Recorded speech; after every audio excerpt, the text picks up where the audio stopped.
That last episode's gonna bring out all the billionaire fanboys. That'll be fun. It won't be fun. One of the things that discourages you from talking about basically anything on YouTube is that when you make a lot of content, you're layering things that people are going to talk about indefinitely. So, like, I'll get comments about people getting mad at my political opinions 3 years from now about this series. Like, I'm going to be dealing with the legacy of the Disco Elysium playthrough for the rest of the time that I make videos. That's true for every single thing. It's just the particular of when you cover something that particularly gets people to react that way. Hello. Hola, wandering man. How can I help you? Evart said you had a key to the door. A key, huh? He runs his fingers through his mustache. What door is this key supposed to open? He said it belonged to a weasel. Oh, say no more. I got you. He taps the side of his nose with a little wink. I got that key right here. And let me tell you, it's mighty good of you to help out during the strike. Working class solidarity, as they say.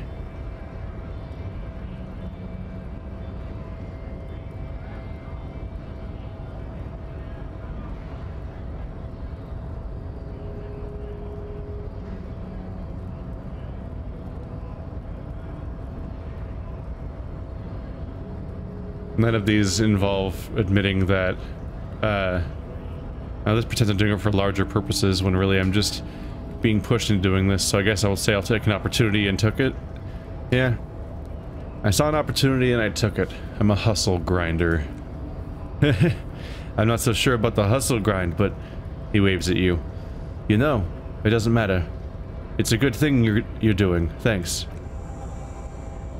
What you're looking for is a basement door behind the greenhouse. That's behind the whirling in rags. That's all I know. Our organization is what you call compartmentalized. Means we keep out of each other's business. Okay, but where did you get the key from? The janitor gave it to me. Nice fella. We talked about life and things that really, truly matter. His gaze wanders off into the distance. None of this mess we're in. This jiving and juggling. What's it for? He doesn't wait for your answer. To feed our children, I guess. Anything else I should know about this task? This weasel person? When he'll be home? He shakes his head. I'm more of a philosophical dock worker. I like to talk about the big picture stuff. Who I am. Who you are. What we were fighting for. The man takes a big sip from his flask. He means he's not going to tell you, because he doesn't know. But he will shoot mouth with you now that you're working for Everett. Ah. So I've opened up dialogue with them, basically. Actually, do you know anything about the Hardy Boys? Los Hardys. He smiles. They're an independent military group. A bit too high-strung. But it comes with a responsibility. They're sort of like you. Preserve the rule of law and all that. Except it's Everard's law. He takes a swig from his flask. But, really, they're just like you. Why are you striking? We're negotiating our share. Your share? Aye. He seems pleased with himself.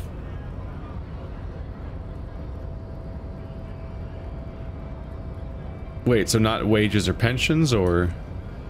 This stuff, they already covered.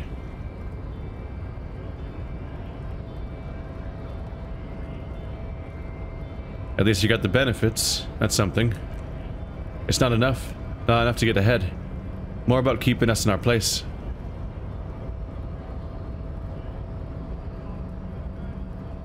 How large a share would you like? All of it. However, right now we want all the harbor workers to be on the company's board, so they could take part in the decision-making process. This seditious talk about sounds like communism. Just so we're on the same page, communism is basically wanting to kill the rich people or deporting them to a labor camp in the Southeast Garage, but don't say that out loud if you're a communist. The boss man, Everard. What can you tell me about him? I think it's best you make up your own mind, now that you've met him. He shrugs. In my eyes, he's a capable organizer and a decent businessman, and a huge asshole. What does bossing the union entail, anyway? I guess you kinda get to be the village chief. He oversees the harbor, makes deals with the owners of the relevant parties, watches out for us to own. By that you mean corruption. By heavens, why would he not be corrupt? We live in a harsh and disoriented world, you see, and in this world, the old man is corrupt for our benefit, and we know it, appreciate it even. He is, personally, not too lavish.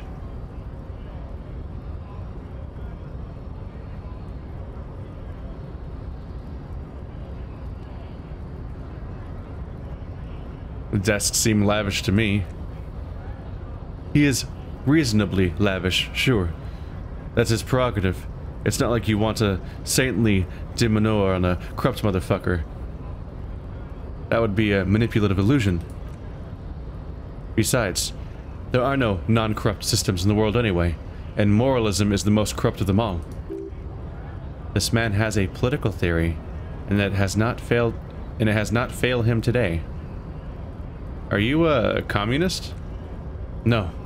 He pauses to think a moment. I don't think I'm a communist. Seeing something of value and saying I want it all to myself is a much older and simpler notion. No science to it at all. Even a weak child can think it. The only thing holding someone back are I can't and I shouldn't.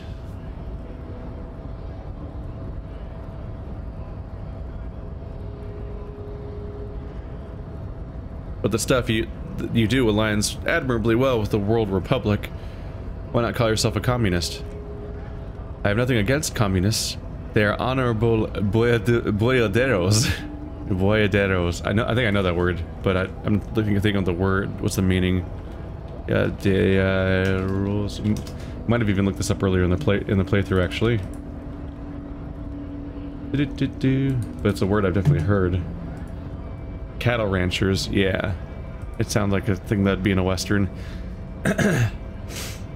They're honorable boyaderos. Boiadeiros. Boy, that's gonna be a problem. Those are sounds that my language doesn't make, and that's when we start hitting the boundaries of what I can handle. He takes a swig from his flask, and they have good analysis. I find that stuff really interesting, by the way, is the idea that, like, your entire way of processing language kind of becomes concrete once you get X number of years into your life, as your brain's forming and all that. And there's kind of an aspect where, like, people genuinely, like, when people go back and forth and, like, somebody keeps saying a thing and the other person says it again and then they try to mimic it and then the person's like, no, this way, and the person keeps trying to mimic it and they never quite get it and all that, like, they can't ever pronounce it right for whatever reason. It's not, like, you're inherently kind of conditioned to think of it in terms of, like, oh, it's just a matter of being skillful at pronouncing things and, like, being able to recreate the exact sound that comes to mind and, like, how well you can mimic it like a fucking bird. But there's kind of more to it because it also comes down to the way we perceive language. See, the reason why people often can't seemingly recreate the sound that the person's saying to them is also because the part of their brain that recognizes language is literally not processing the sounds the same way that the other person does. So it's well beyond the simple act of, like, being able to make sounds with your mouth when it comes to pronouncing different languages and being able to even tell what's going right or wrong from one language to another one in pronunciations and so on.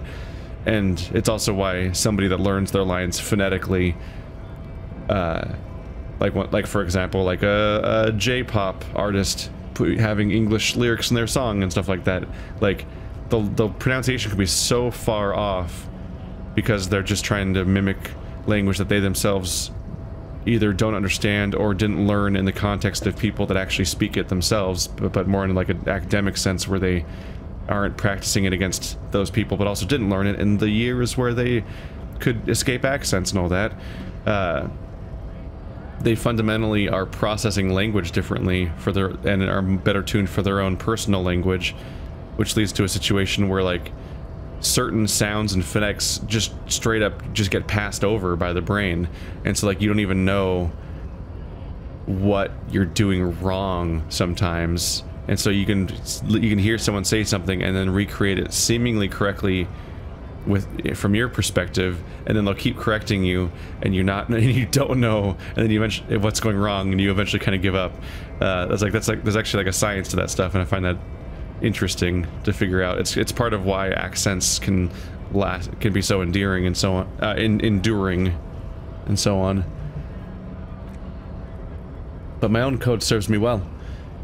If my code starts failing, a code can fail a man as well as a man can fail a code, then I will have to submit to a new one, which may well be communism. He knows who he is, firmly grounded, has no need to reinforce or elaborate his political identity or himself, to himself or others.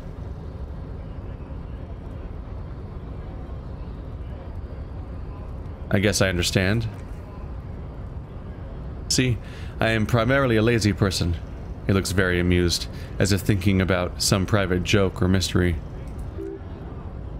No doubt he's communist enough to call himself such, but he won't. Why is that? He likely believes that when someone has radical ideas, he should still rather present himself as a self-interested moderate, not as a missionary or of a minority ideology. Yep, that's a defense that people use. People present themselves as being what they perceive to be the average or the consensus because it gets their life easier. To some extent, most people kind of do that, even if they don't know they're doing it. Because it might come in handy to present ideas as part of reality, the only reality that exists, instead of some abstract, true form. On the other hand, he's not lying when performing this sleight of hand. He's a self-interested moderate.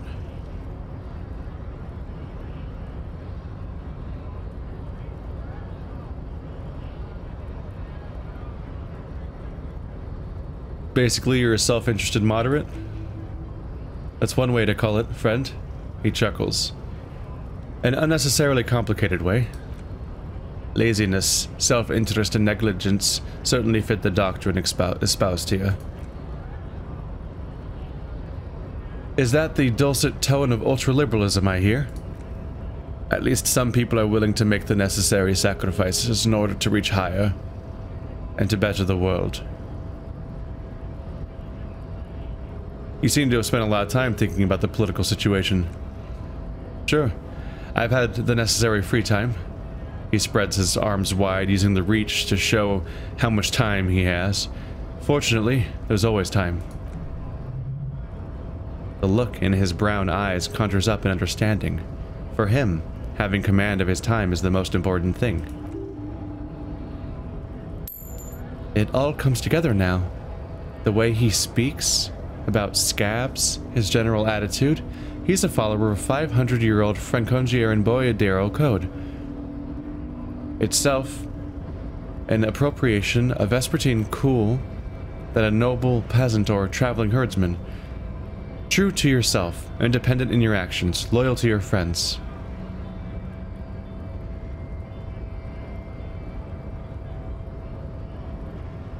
True to yourself, independent in your actions, loyal to your friends. Maybe I'm a boyadero. No. But no.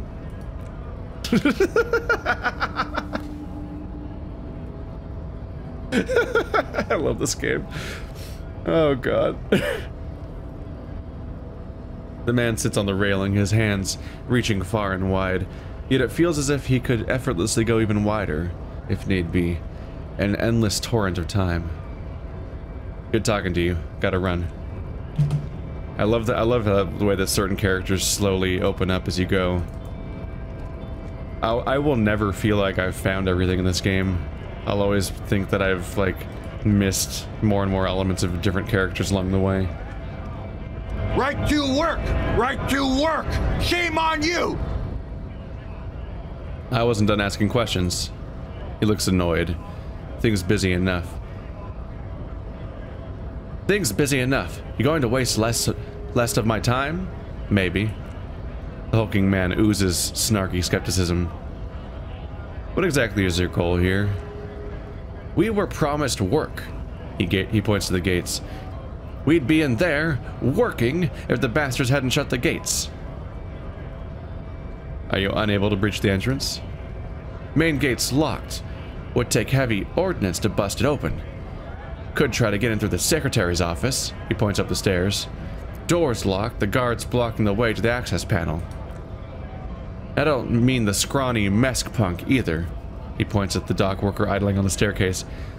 I mean head measurer, or whatever he is. Wait, head measurer? Yeah, that giant up there on the bridge you talked to. Head measurer. Won't let the workers by. The access panel's right behind him.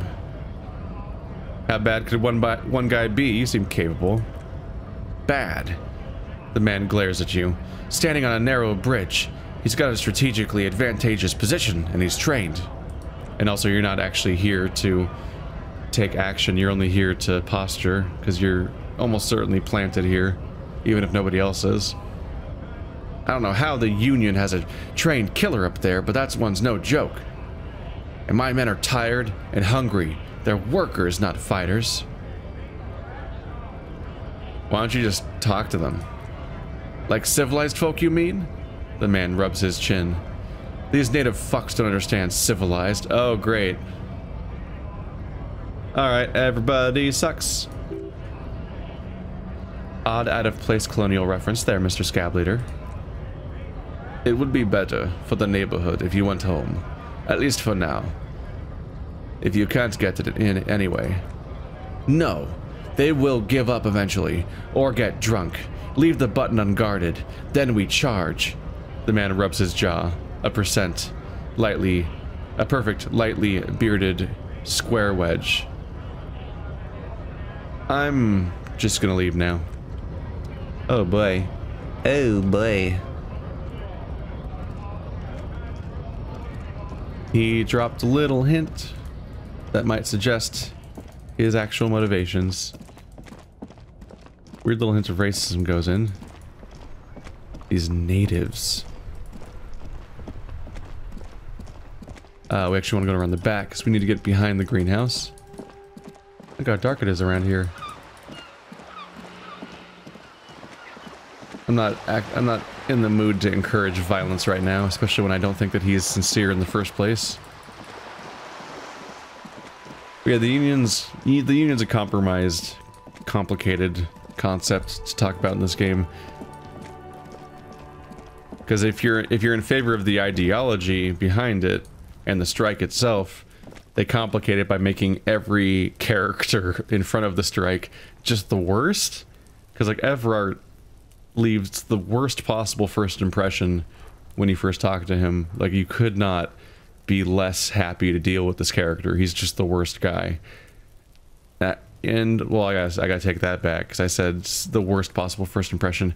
But that's followed by the next worst possible first impression, which is the fucking phrenology guy?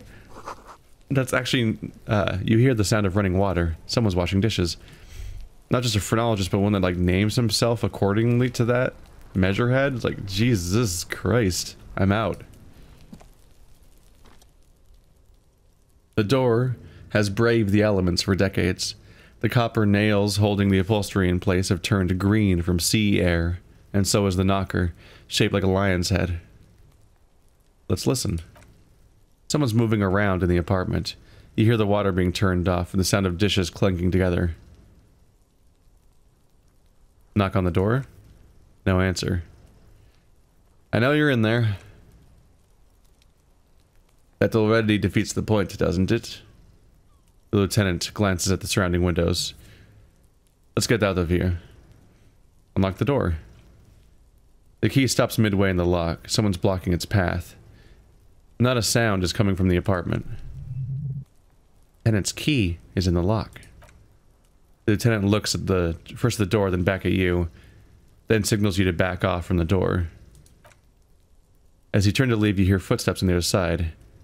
Yeah, someone's definitely home. We should leave, the lieutenant whispers, and go talk with Everett. Tell him what happened. That you couldn't open the door. Maybe there's a workaround. Yay! If we're lucky, I've intentionally sabotaged the system.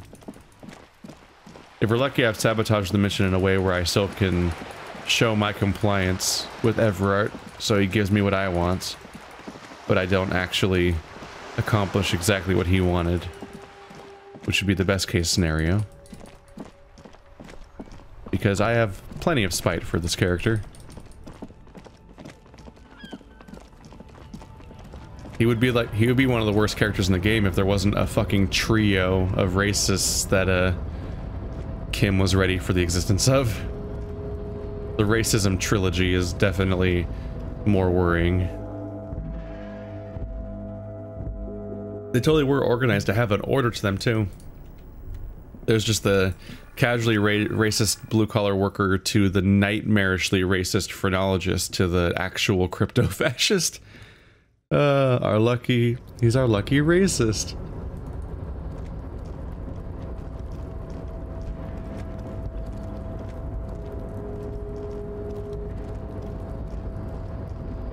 And the lucky fourth racist is the comment section. All the people that argue that the cup's not racist, why can't people just take a joke when it's identified in-game by the developers as being racist and it's literally written to be racist. But even when something's written from the ground up to be taken as racist, people will still defend it as not being racist because they reflexively do so.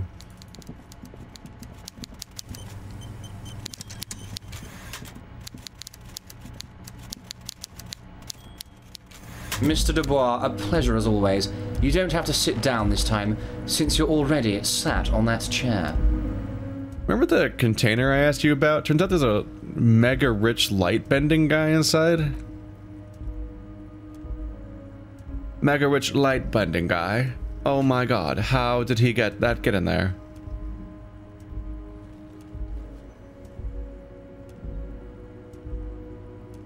He's so rich he can get in anywhere. Damn it to hell, Harry. He slaps his fist on the table. I specifically told my guys to check all the containers for mega rich light bending guys. At least he has a sense of humor.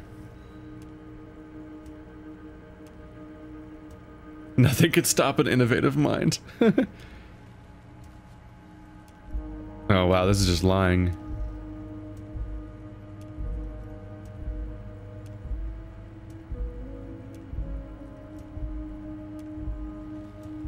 Kim, tell him he was there. There was a guy in the container, the lieutenant says slowly, but he didn't bend any light. That was in the detective's head. Honestly, guys, we might be moving all kinds of suspicious things to this harbor, but I won't be caught transporting the light-bending mega-rich. He shakes his head. I have a reputation to protect.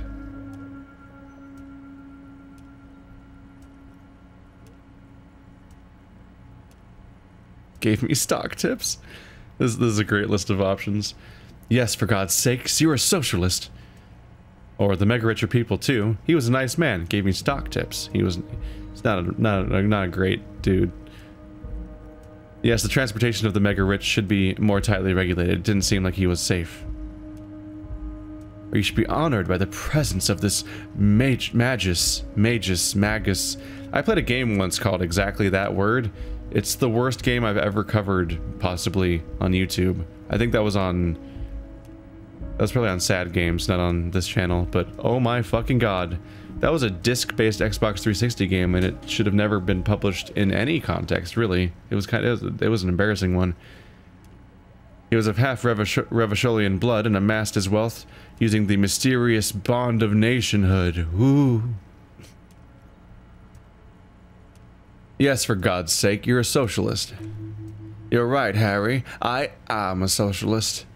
His face turned serious. I'm going to catch the mega-rich guy inside the container and harvest his energy to power the harbor's fog lights. He bursts out laughing. I shudder to think what you're going to tell me next, Harry. Not for 1 second did he believe there's an actual mega-rich person somewhere in his container town. Everard, about the weasel. You fucked up.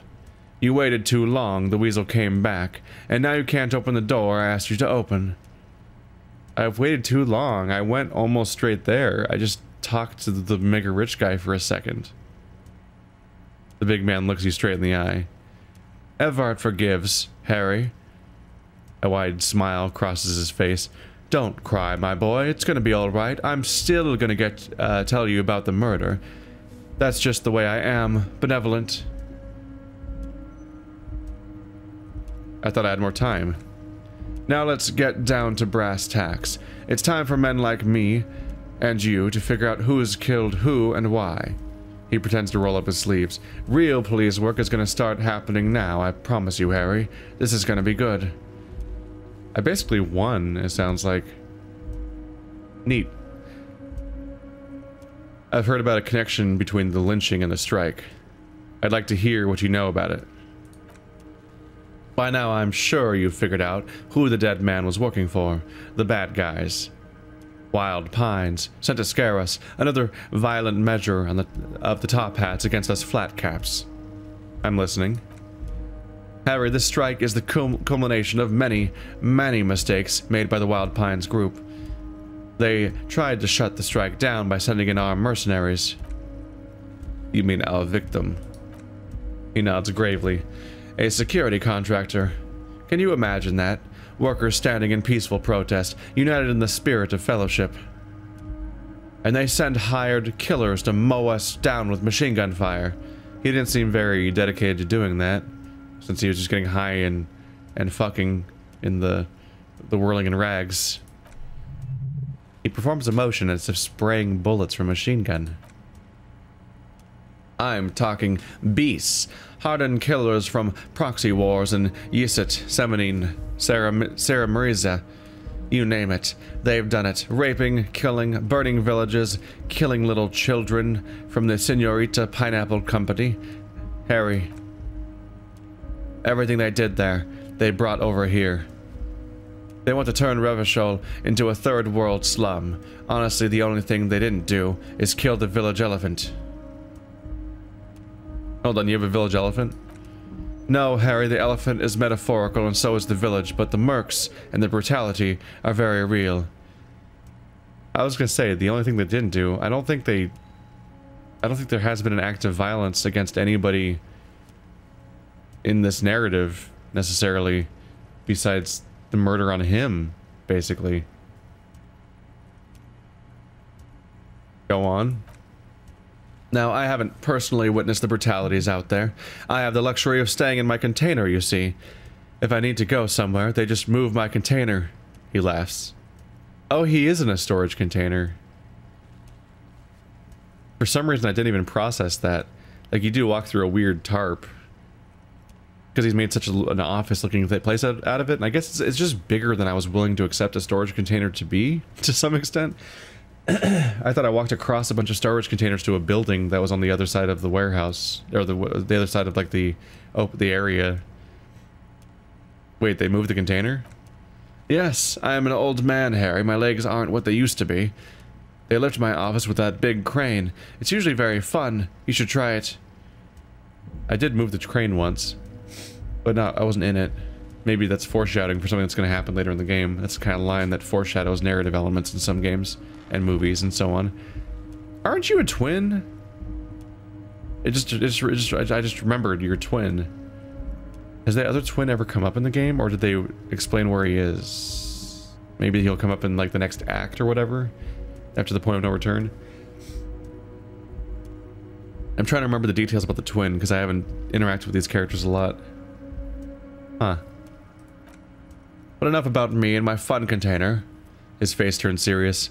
The killers the company hired. I think there were 3 of them, all hardened commando types. One of them got downright suicidal, getting drunk, violent, a little rapey. He shakes his head. Even their own negotiator couldn't control him. That's your boy, the one who likes hanging out and trees. By negotiator, you mean Joyce. Harry, he says, ignoring the lieutenant. What you need to realize is, we dock workers are not pushovers. His active ignoring of Kim is definitely not helping. He was shitty in the first encounter, and he keeps ignoring Kim in a weird, distressing way that just is just off-putting. The only appealing thing is he has kind of a sense of humor, but that doesn't really do much. Joyce is also charming and also revolting. We got grit, Harry. This whole neighborhood does. Push us hard enough and we'll push back. And when we do, he raises his finger, we push to kill. Wait, the whole neighborhood's on it? Potentially, Harry, potentially. We got arm wrestling champions, rowing club people, ex-coal miners, tough guys, all ready to spring into action for their home base. Who exactly did the pushing? There's a militant wing inside the Union, a group of people whose duties don't involve manual labor but peacekeeping in the neighborhood, making sure everything runs smoothly. They're like you guys, he nods to the lieutenant. Idealistic people who want to make sure bad things don't happen, and if they already have, well, punishment must follow. Though these idealists killed our victim. One day, Titus Hardy, leader of this peacekeeping faction, comes up to me and says, "Boss, socialist democratic fervor drove us to take it upon ourselves to kill this beast that was burdening the land." Oh, he's still trying to sell the original lie, the idea that Titus Hardy even killed this guy in the first place. Whoops. The question is, does he know it's a lie? Or is he too far removed from that original conspiracy? He probably worded it differently, but that was the idea. Sure sounds to me like they killed him. He chuckles. I gave them 2 weeks paid leave and told them to lay low to avoid retaliation. Aren't you worried we might arrest them for this? Oh, I'm not at all worried about that. These are not the kind of men who get arrested. They're Martinez boys, tough and gritty. I'd like to see the man who takes them in. He chuckles. Besides, I sent my lawyer girl to look after them. Uncertainty belies his boasting. In the end, though, he believes it, or at least he wants to believe.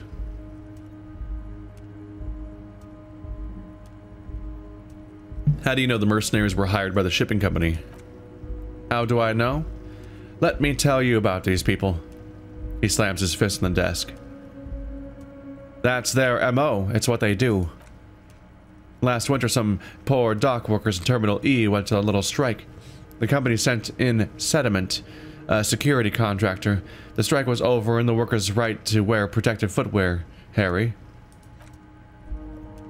These guys turn up and start beating people.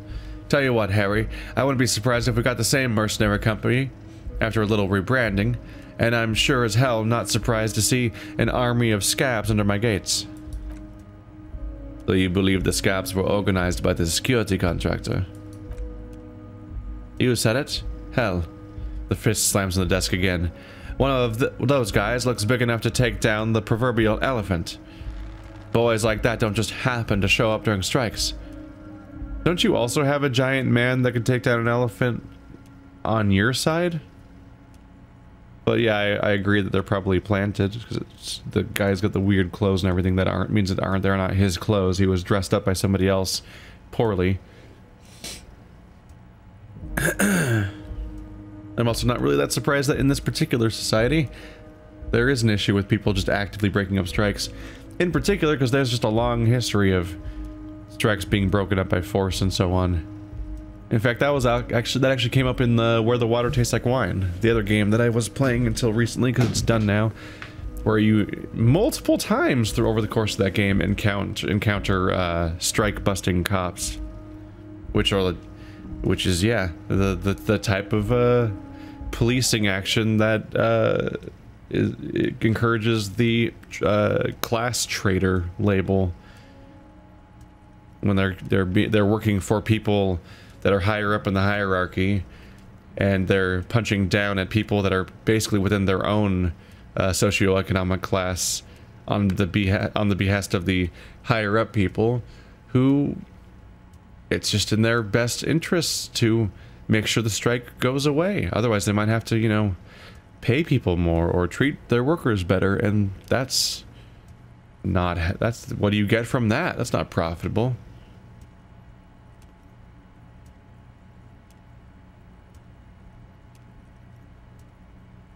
The name of the company is Krenel this time. It might have been Sediment before. Of course, you're always one step ahead of me, Harry. I'm no genius. I'm in this position because people like me. You mentioned a lawyer girl. Oh, Liz is a bright one. He grins broadly. I paid for that law degree myself, thinking it'll probably turn her all fancy, but hell, Harry, she came back a firebrand socialist. Sometimes she scares me with her zeal. Tell me about Titus Hardy and his crew. Oh, they are simply fine young men, all 7 of them. Exemplary union members, always working to advance their position in the local socialist democratic movement. Core members. Old Theo used to run them, but things really kicked into gear when Titus took the reins and named the group after himself. He starts laughing. Gotta love his initiative. Interesting. Who's second in command? They're almost all of them great guys, born leaders whatever happened. I'm sure they only had the best interests of Martinez and Revachol in mind. Work with them. Hell, interview them, but don't fight them. They really are just like you, men who like beer, women, and some order on the streets.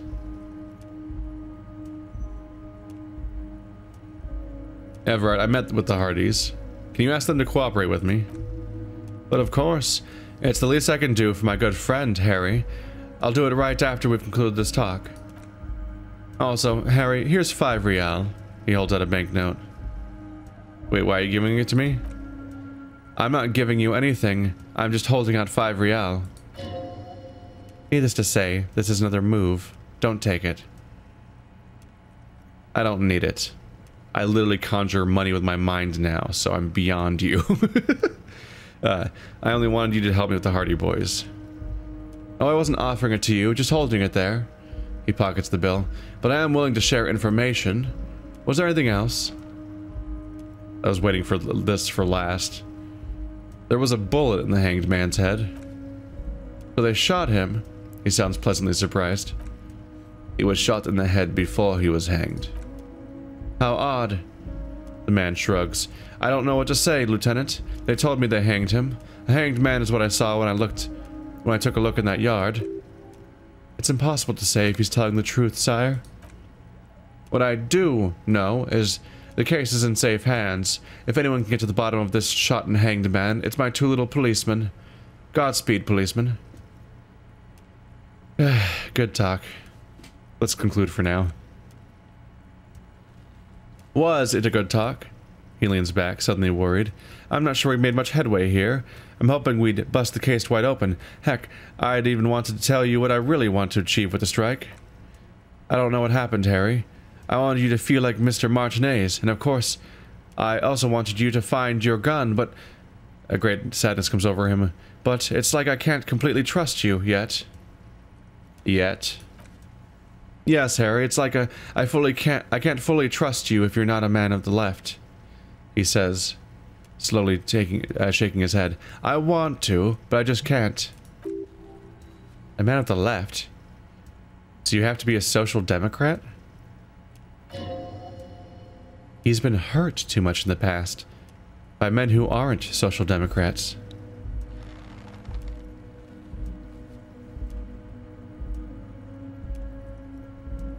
I keep talking about grinding and hustling. Jesus.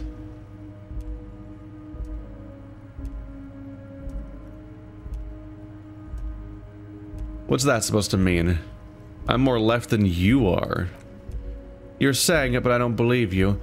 You know how it is. Company snitches. Agent provocateurs everywhere. I'm barricaded in this fortress of mine, and I need to get the message out. Will you help me? And what would this entail? Once again, I require nothing unethical or illegal of you. You just need to get 2 little signatures on this piece of paper. He pulls out an envelope, and then mail it to my accountant in La Delta. Kim, what do you think of this? It depends. I don't think What we just got from Mr. Clare was very useful.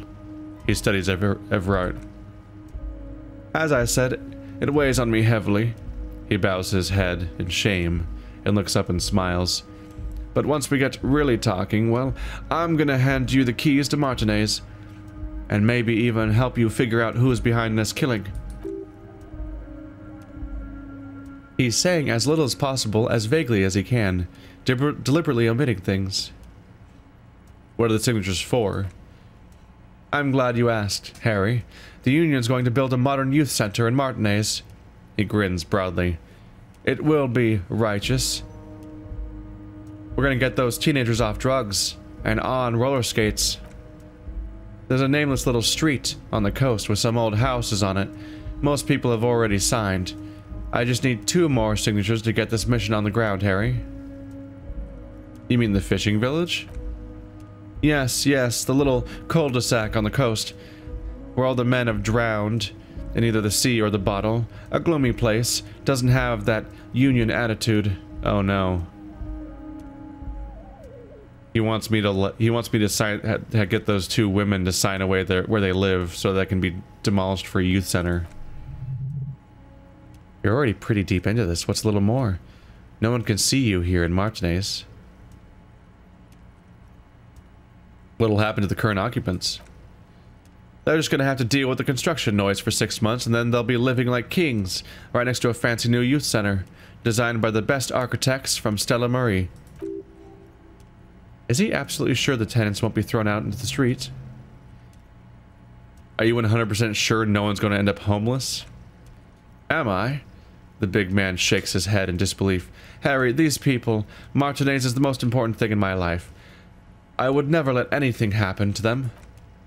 We're gonna build a youth center there. The value of their properties goes up, and the kids have a place to play in. I'm looking out for these people, not pulling the rug out from under them, Harry.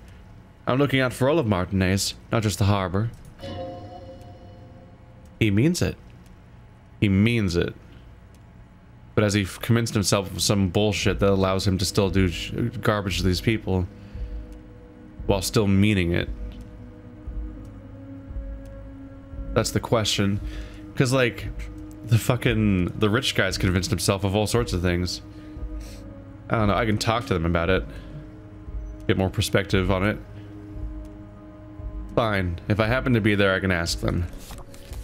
You bring joy to my heart, Harry. Such a pleasure to be working with you. Here. He hands you an open white envelope. You need to get signatures from Isabel Sadie and Lillian Carter. The cul-de-sac is right past the pawn shop and up across the canal. I heard there was some trouble with the water lock, but it should be fixed now. Once you have the signatures, mail this to 13022 La Roca in La Delta. Then I'll know you're a solid socialist. He runs his fingers through his thin hair. You can lie? That seems debatable. That seems like it would not actually work. Can we go over the details concerning the murder again? Most certainly, Harry. The big man nods merrily. Nothing brightens my day like brainstorming these things with you. Nah, we're all done with all this stuff. Give me my fucking gun.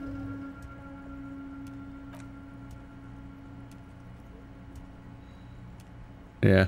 Yes, my best men are tracking it down. Some kids saw some other kids running away with it. Some folks said a paranoid schizophrenic might have it. Leads are being checked, Harry. What's that, Harry? You're getting a little pale. Is it the words paranoid schizophrenic and lost gun in one sentence? Don't worry, it's just a lead. It'll probably turn out to be nothing. Yeah, no. A woman took it. From the store. Somebody who had money.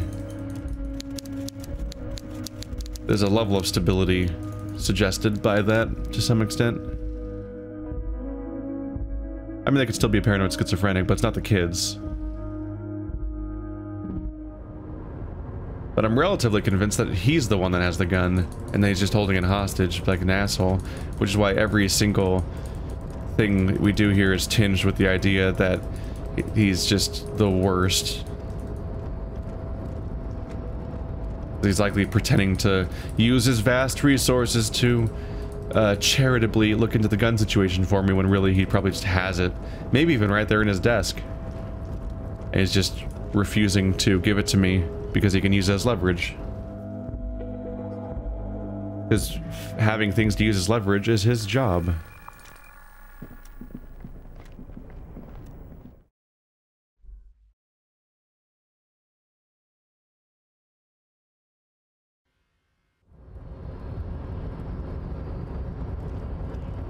But either way, I'm already going in that direction. Hola, wandering man. Nope, nothing there. It's getting a little late.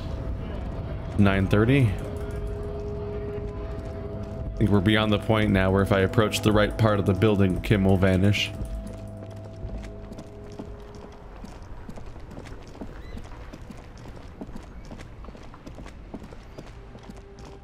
Conveniently, I'm already heading towards the, towards Joyce anyway.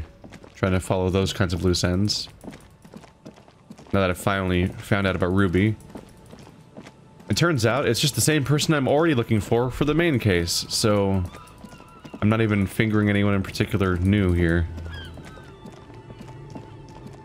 But maybe she'll finally fucking talk to me.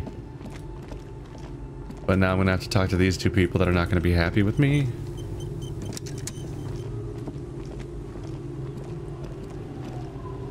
The waves are beginning to die down. Look at those little bastards. Simmer down, bastards. Simmer down, bastards. I was asked to get your signature. Who are you?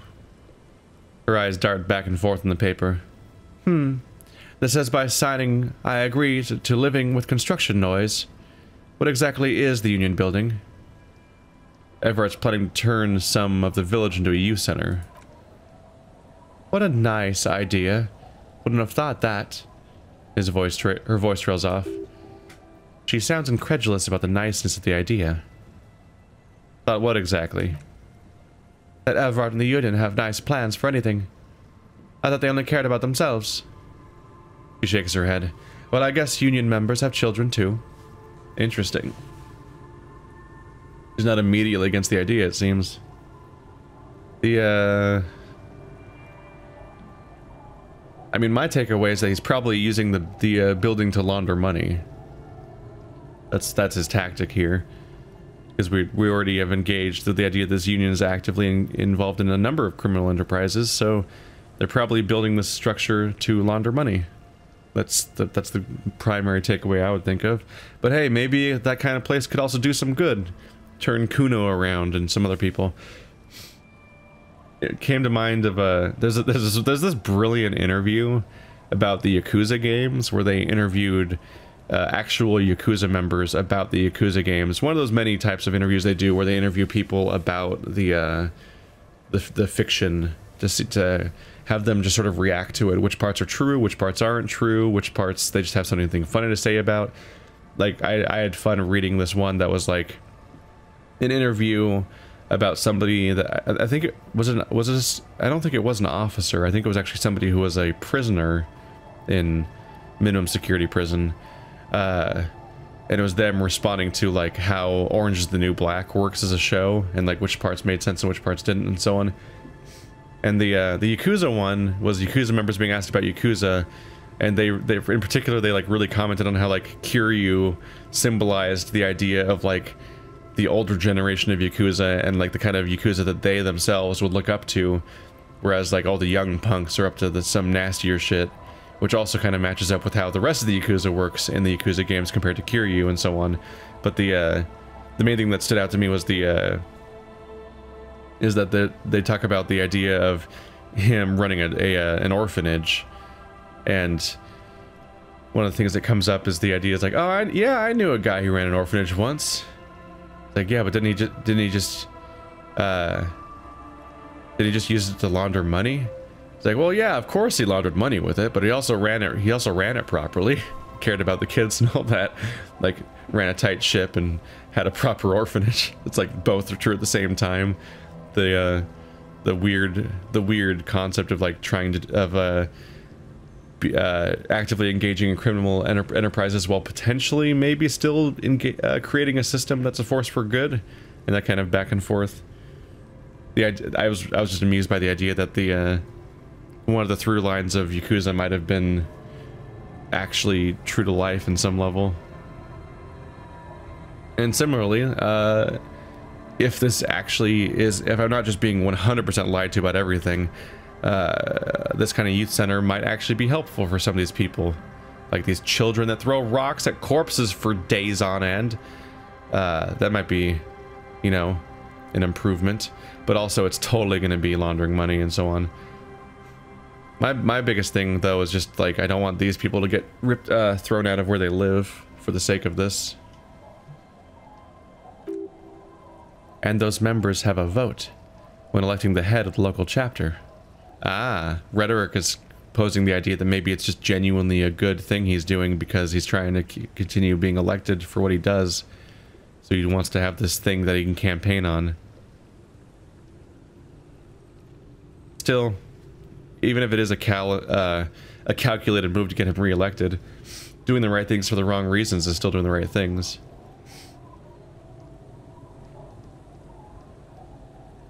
Here, use my pen. He has a pen and everything. She takes it from you, a doubtful look in her eyes, clicks it and places the tip on the paper. She gives the document one more look, then shakes her head, signs it and hands it back to you. Here you go. So why did you sign it?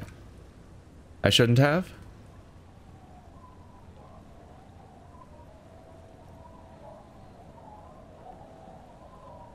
I mean, it's Everard, so it's probably a mistake. Probably, she smiles. But it is a youth center and I have children. Got to give them something else to do. They're cute and small now, but they're growing up fast. I had my first drink when I was 11, because I was so bored. Anyhow, you need Isabel's signature. If it's a bad idea, she won't sign. You'll find she's tougher nut to crack than me. Ah. That's the fallback plan, isn't it? Sorry, still getting over the history of sickness. Like, I don't feel any symptoms, but I just feel my sinuses getting, like, slightly reblocked over and over again. It's very annoying, actually. Our tenant, the policeman. I hope the waves don't keep you up at night. What can I help you with? I was asked to get your signature. Aye? What's this about? Takes out the documents and squints her eyes. I thought she was... Wait. Did I misinterpret something? I thought that earlier she said she was blind. Like, they mentioned that she was blind and that I was being... I think one of my sentences mentioned that she was blind and that, like, I seem to have forgotten that, implying that earlier I discovered she was blind, but now she's reading, if not well. Huh.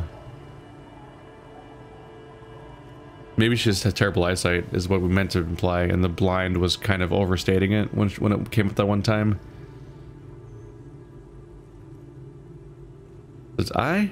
What's this about? She takes out the documents and squints her eyes. Come now, I can't read all this scribble. Tell me what it says. Test the waters here. Say that there's nothing to be worried about.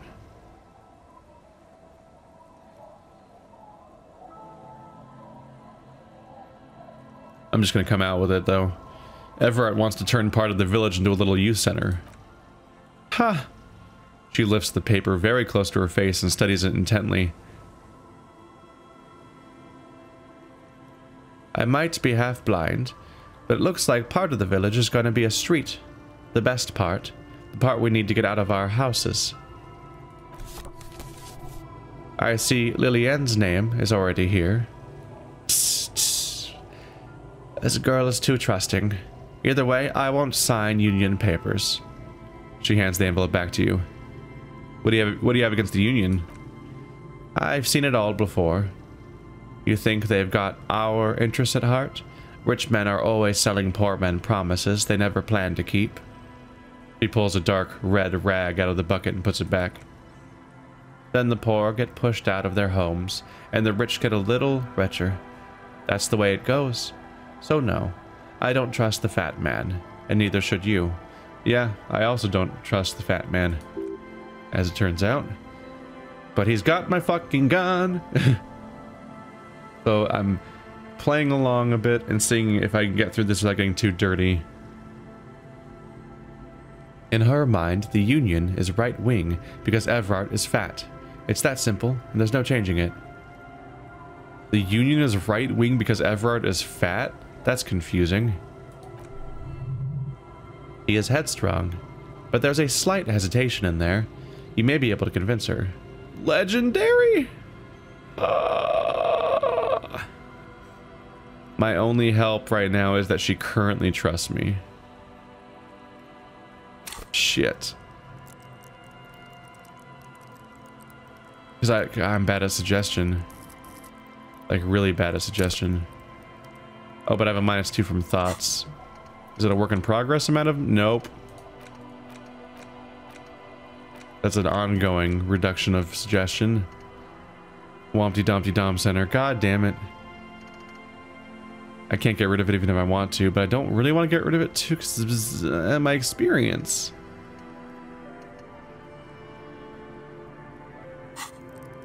Well, one thing I can do is at least try to help the stat a little bit.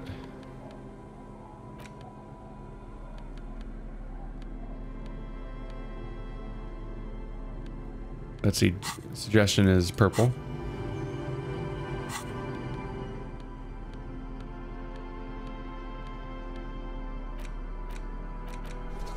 It is I, the C. Oh. The same piece of item. Yeah. I think jackets just tend to give me suggestion. Which means switching it out for other ones just takes me right back to where I already was. Yeah. You're worse at convincing people when you wear a comical racist hat. Surprising. Okay, I don't have a lot to go on here. Yeah. Is it even worth trying? Our tenant, the policeman. I hope the waves don't keep you up at night. What can I help you with? We may have to leave it for now. I don't have a strongest chance right now of doing much of anything with this. Yeah. Not looking good. And if I try it, then the white check will be locked until I level up suggestion once, and that'll be the last time I can do it for the rest of the playthrough. So let's be careful. I might be able to do something in the environment, you know, or the in the world in general that might change my chances and improve my ability to convince her. Or if not, maybe it'll be another failed enterprise. But maybe I can still get my gun. I'm curious.